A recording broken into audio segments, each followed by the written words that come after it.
7 key U.S. allies have just filed formal complaints at the World Trade Organization, backing Canada against American trade rules. This coordinated move could raise U.S. food and energy costs by 8 to 12% by spring if the coalition holds. WTO records show 42 trade disputes launched since January 2025, covering nearly $19 billion in trade.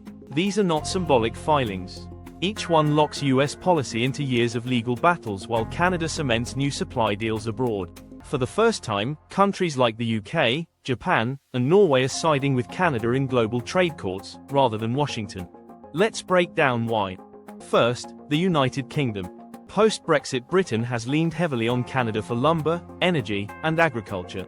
Canadian timber now makes up a third of UK housing materials, and Canadian hydro equipment powers 2/3 of Britain's upcoming green energy projects. US restrictions directly raise costs for British housing and climate goals, so London filed 3 WTO cases supporting Ottawa.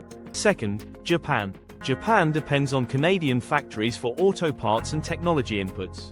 Canadian suppliers provide almost half of hybrid vehicle components built in North America, as well as rare earth processing vital for semiconductors. US restrictions jeopardize billions in Japanese investment and risk pushing Japan closer to Chinese alternatives. Tokyo filed 4 WTO disputes to keep Canadian supply chains intact. Third, the European Union. The EU has long harmonized safety and environmental standards with Canada.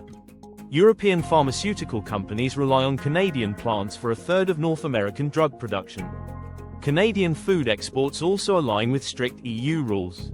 Brussels argues that US barriers discriminate against goods that already meet international standards, and it filed 6 WTO complaints. Fourth, Australia. Canberra sees Canada's battle as its own. Both countries compete in global mining and agriculture, facing similar restrictions. Australian companies even hold equity stakes in Canadian projects. With $1.4 billion in joint investments on the line, Australia filed 5 cases in solidarity. Fifth, South Korea. Samsung, LG, and major shipbuilders rely on Canadian technology and research.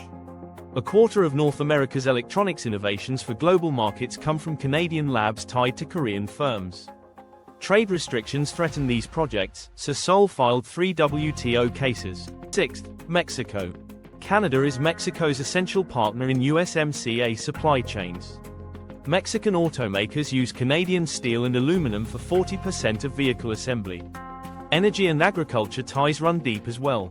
By filing 7 WTO disputes, Mexico is defending trilateral integration and directly challenging US restrictions inside its own regional trade pact. Seventh, Norway.